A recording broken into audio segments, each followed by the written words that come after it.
Hi, I'm Malcolm Mundy and you're watching UFOs and Billy the Kid. We're currently at the site of what was the old residence of Alexander McSween. His house was burned down by a posse led by Pepins as well as Colonel Dudley from nearby Fort Stanton. This would be very significant in terms of this would be the first time that the executive order of posse comitatus would actually be challenged. Posse comitatus basically is the U.S. military cannot be used against the U.S. population at any time, and apparently this was one case where it was used, and it was just shortly after posse comitatus was enacted into law that forbid the U.S. military from being used against the U.S. population. And he did this with the McSween-Tunstall faction. The story goes like this in terms of the Lincoln County War. There were two sides. The established side that was here was established by Lawrence Murphy and James Dolan. They were Irish immigrants. They were established here and had a monopoly on dry goods, beef contracts to the U.S. Army and to the Apache Indian tribes, and also they also were involved in finance and in legal matters, and they also were involved in real estate. And a lot of the local people did not like them because they would use legal manipulations to try to grab land from people. Much like what they're doing today, at least what the banks are doing today, interestingly enough.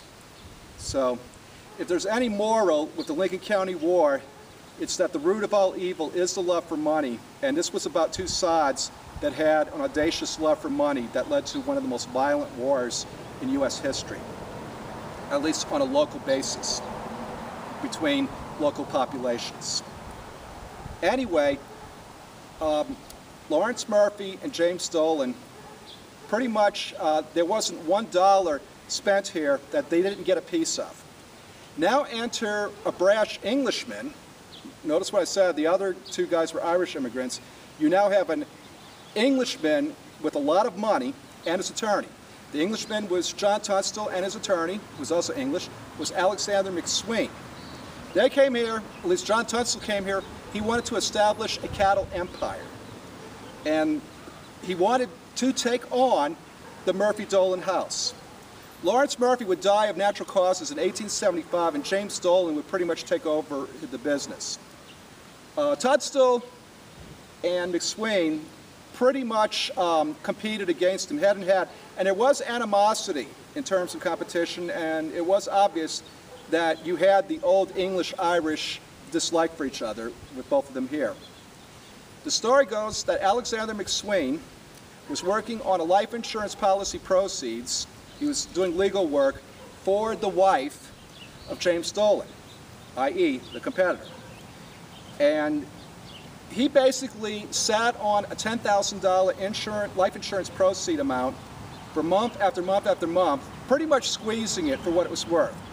And attorneys have been known to do this. I know when I received an inheritance from my grandfather, the attorney in Covington, Louisiana, pretty much sat on it for a long time. And I don't care what the legal matters were, you can squeeze interest and fees doing this practice. And it's not good legal practice. Anyway, Alexander McSween was sitting on this money, squeezing it, and word was that he was actually even thinking he could grab it on count of fraudulent proceeds. James Dolan got tired of Alexander McSween sitting on the proceeds, and he decided to issue a writ of attachment against property of Alexander McSween because he felt that he was getting his money stolen from him. So the judge signed the writ of attachment, and Sheriff Brady, who was the sheriff at the time, came over to Alexander McSween's office, which is right here, to this building over here. This is his house. This is Alexander McSween's house where I'm standing, or where it used to be his house. But the law office was right there. And the story is he tried to inventory property in Alexander McSween's law office, and what he found was that it was not really, you could say, that amount in $10,000. So he went next door to John Tunstall's dry goods store and started to inventory stuff. And his rationale was that John Tunstall was a partner of Alexander McSween. Well, this wasn't true. There was no legal contract of partnership between Alexander McSween and John Tunstall. They were two separate entities. But the argument was, well, because they work together, they're partners, or he's a silent partner, and therefore, because he gets proceeds, therefore, he's a partner, and therefore, legally, I can inventory the goods of John Tunstall, which legally was not correct. So anyway, this would be the start of the big riff. Sheriff Brady basically stationed his men in the store and basically wouldn't allow them to leave and said, no, we're going to inventory the store because I have a writ of attachment for $10,000 worth of goods or thereof. And it also, the writ of attachment also, he wanted to include cattle, horses, different livestock. That was included in on this. So essentially, Sheriff Brady was using the writ of attachment to confiscate all the belongings of John Tunstall, even though he wasn't directly involved. And he started using hay from Tunstall's estate to feed his horses. So with that, Alexander McSween, he slapped a charge of larceny on Sheriff Brady. And you can see where this is going now. So with that, things got legally more intense, and John Tunstall decided to try to address this legally. A posse that was ordered by Sheriff Brady to essentially to arrest John Tunstall. Maybe not arrest, I think it was just to confront him. But essentially, John Tunstall wanted to discuss legal matters with him, and he got shot by this posse. The posse claimed later in court that Tunstall shot at them and that the posse shot back at him in self-defense. They did find the gun on him, and they had 2 rounds that were open, or at least they were empty, excuse me, meaning they were shot. But the thing was, people who heard the shots said they heard only 2 shots. And John Tunstall was shot twice, I believe. Anyway, they also shot, someone also shot his horse, from what I understand. And so this would be the start of the riff. And I believe he was shot what was called the,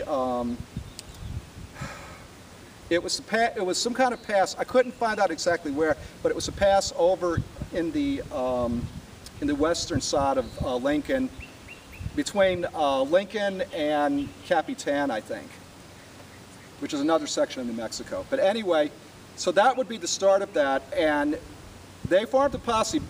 John Tunstall's people formed a posse to arrest the people that were responsible for murdering John Tunstall. And they got notices of deputization to go after the people who killed John Tunstall or murdered John Tunstall.